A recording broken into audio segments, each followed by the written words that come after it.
a long time. Does she have a password on our computer?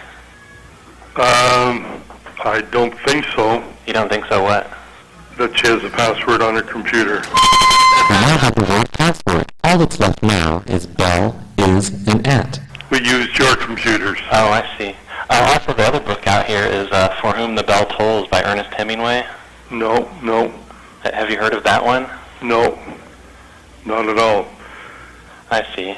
Okay, well, we'll look into this, and... if you would, please, could you give me a call back and let me know what you find out on it, because I'm quite interested. Which library is this? We're at Public Library on Street. Yeah. I know where that is. Leslie has given us the word is. Because that's where the swimming pool is? Yeah, exactly. Yeah. No, I've been over there a few times, but not in the library as such. I come over to pick up some blue box containers, because that's right at the library there, eh? Uh-huh. But no, I haven't got no books from there at all. That's strange. Yeah. And you know where this location is at? Oh, yes. And you've never heard of For Whom the Bell Tolls? No. Like, I would have no interest in getting that book. I can get my library card out and just see what it says on it. In getting what book? I say I can get my card out of my wallet and just see what it says on it. Well, you said you wouldn't be interested in getting, which book was it? In either one of the books that you've mentioned, For Whom the Bell Tolls, or... There's the word bell. Only one word is left to go. Yeah, I'll try and figure this out here, and I'll give you guys a call back. Would you call me back and let me know? Because I'm going to check my library card out to see what it shows on it. But can you give me your phone number, then... Oh, sure. Our phone number here at the library is, it's 2... Just a minute, I'll write that down. 1. And then you press the @ sign. Press the @ And there's the last word, the word at. I mean the pound sign. Okay. Not the @ sign. And then it's extension 113. Extension 113. Right. Really, I was expecting to have to make several calls to Leslie, but luckily I managed to get all the sound clips I needed with just the one call. And then 10 minutes of editing and recording of our phone call produced this. Well, my voice is my password. So with this now for Bell Canada's authentication system. A few of the words obviously don't match how Leslie probably recorded his original passphrase, which could confuse the system. And also I'm playing the sound through a telephone line and with a digital voice recorder that I'm holding up to my phone's mouthpiece. So it's not going to have the best sound quality. But let's try it out and see how it works. Welcome to Bell. Bienvenue chez Bell. Please enter your 10-digit phone number. If you don't have a phone number, press pound. I'll get you to an agent. For security reasons, I'll need to authenticate your voice. After the beep, clearly say, "At Bell, my voice is my password." At Bell, my voice is my password. Thanks. Your voice has been authenticated. Let me get a customer service representative to help you. As you heard, it works perfectly. I called back 5 more times and each time it worked. After validating Leslie's voice, I was transferred to an employee. A couple of the employees still tried to validate my account by asking for my address, postal code, and the account number on Leslie's bill. But all I had to do was remind them that I'd already validated my account with my voice. So I didn't see why I should need to do it again. Both of those employees agreed, and we moved on to the business of looking at Leslie's account. Every employee I spoke with was able to see that I'd used their voice authentication system. And all of the employees were willing to do anything I asked them to on Leslie's account, from going over the bill to making changes on the account. If I wanted to, I could have added phone lines to his account, disconnected his service, added and removed features, and I could have asked them to go over Leslie's toll calls.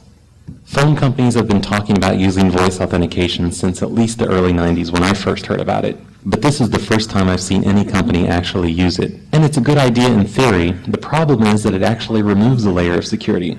Normally I would need to get personal information about Leslie to access his account, but now I don't even need that. Instead, you just have to make a phone call to him and get him to say the right words. It only took me 30 minutes to make this phone call to Leslie and to put the tape together. And I'm betting that pretty much anybody would fall for this kind of ruse on the phone. This is the general delivery mailbox. You have... That was it. Yeah. And this is why we are awesome. This is just a small sample of the sorts of things you'll find on PLA radio. PLA radio, yeah. Yeah. Not just that, but Not just that, but maybe even things that might be stupid. You know? things that might be stupider. Yeah. That won't be first. But he's got a very nice voice, so even if you don't like what he's talking about, you can just listen to him. Most of it sucks. I'm gonna tell him you said that. He hates me anyway. Go ahead. I get fired by if my house. I go home, my house on fire. It's like, thanks, Brad. Dude, we're already followed by Agent Steele. We don't need any more stress. I hope he doesn't come after this panel.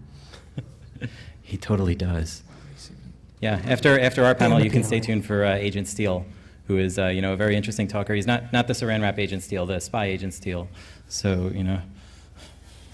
what have we got next? We're trying to get that CNBC clip. Ah, the CNBC clip. For the audio for it, not the video. We just have the audio? Yeah. Okay. Oh, we just have the audio for it? Yeah. All right, man. Okay. Fire that baby up. Basically what they're talking about, the prank call that they're going to be featuring, I guess, on here. We don't have the video, which is probably for the best because Actually, the videos suck because there's nothing on it. Yeah, Just it's think just of it- CNBC, like something I don't see every day anyway. So it's basically Brad looking at the camera like deer in the headlights. Just not very good on TV. He's not very photogenic. He's got a great face for yeah. video, though. I wish you Yeah. guys would play the video so you could see Brad's amazing impression Yeah, of it's being pretty- caught it's pretty in bad. 8th grade by his principal, and he's talking to him. Look. Yeah, but basically what they're talking about is this prank call we did to a Walmart, where basically, how can I explain this?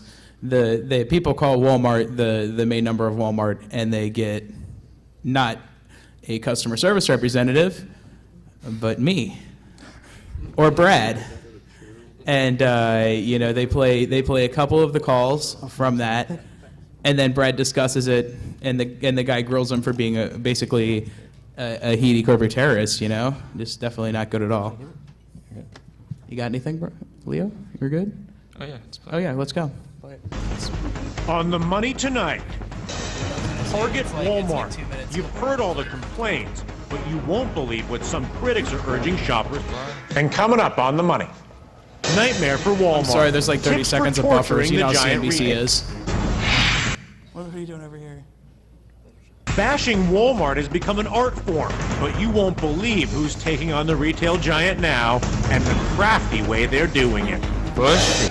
Well, as we told you earlier, a California jury tonight awarding $172 million to thousands of employees at Walmart stores who sued, saying they were denied lunch breaks. Also from the Walmart file, running amok in stores coast to coast. There is a group called PhoneLosers.com, and they're taking a new approach Didn't to even get our attacking name Walmart right. Where are by you, using URL? pranks. In one scam, a group hijacked the phones at one Walmart, actually taking calls from some unassuming customers. Take a listen. Damn PLA. Yes, by any chance, do you have any Christmas bows in blue?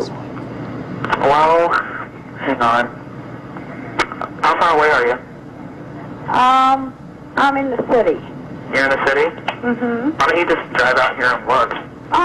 Excuse me, I'm a customer. I don't care. You haven't bought anything yet. You're not a customer. Hey, wait a minute. Do you know me? I don't care. I don't want to know you. Oh, I'm gonna have you fired. Good. Get me fired. My name's Steve. I hate this damn job. Joining us now, Brad Carter. He runs PhoneLosers.com and the anarchy at your local Walmart page.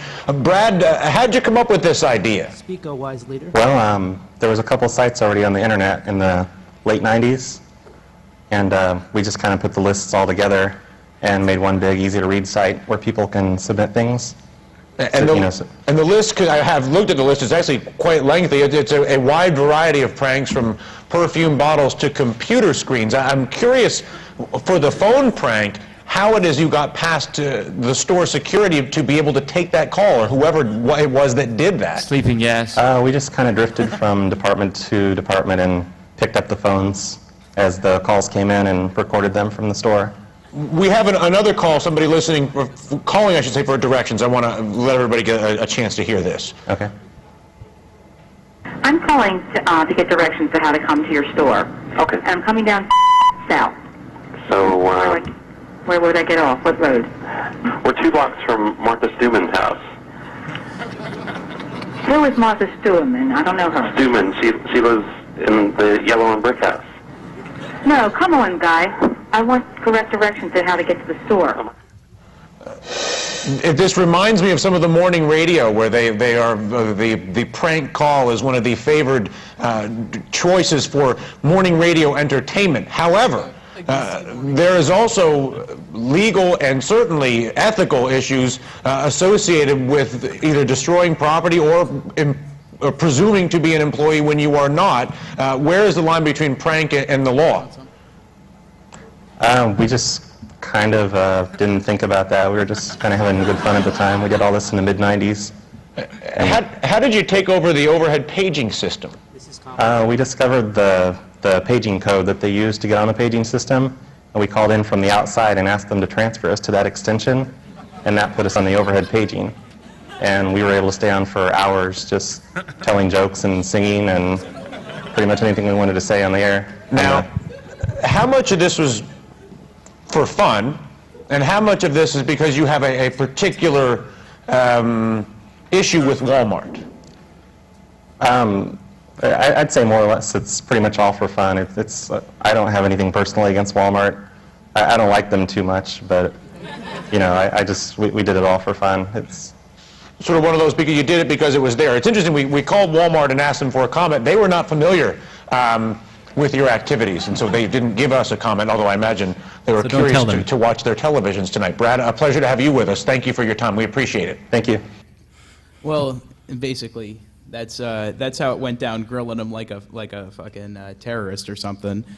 And we weren't in the store, obviously. Basically, what we did, it was all social engineering. We did nothing on site.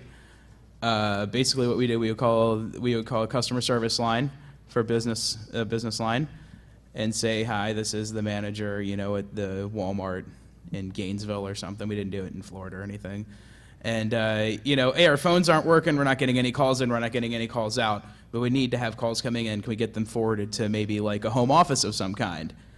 It'd say, yeah, sure, you know, they'd ask, like, you know, the manager's name, the district manager's name. It's usually good to have both of those things. And then just, they would say, okay, well, give us about 15 minutes. They would call you, you know, at the whatever number you did. What we did is we set it up to a conference, a teleconference that would terminate silently. So it would just be me and him on the line, and then we'd hear the click, and we knew a customer was online, and then we could just talk to them. So, you know, there's nothing on site. It was nothing like that. So, yeah. I noticed that you're all... We're just talking about you, so... Yeah, I know. We're yeah. just scheming. Yeah. Yeah, it's okay. Okay, so... Oh, I'm sorry. Go on. Yeah. Yeah, I just want to also let you guys know that, as you can tell by his voice, Brad is a very educated, intelligent, very smart man, very calm, that stuff. He's listening to this, isn't he? Yeah.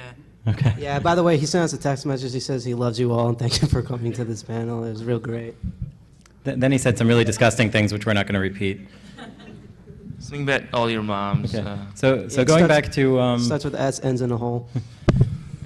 Going back to people that you can pull pranks on. Us members of this lovely subculture we have, we've always found targets for our vitriol, like Walmart or, you know, movie theaters or, you know, God or whatever. But he's really fun to prank.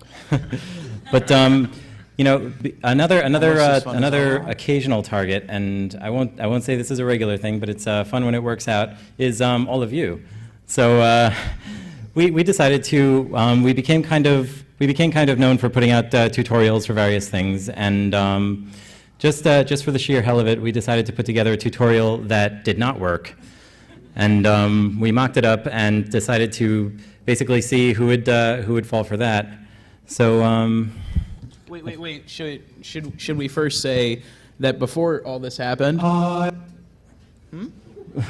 ahead. No, keep going. Yeah, that before all this happened, there was a video that was put around of Brad and his friend Rigel 5 going to a Taco Bell and attempting to order food, and then for some reason using modified ham radio equipment that they were able to then overpower the the Taco Bell radio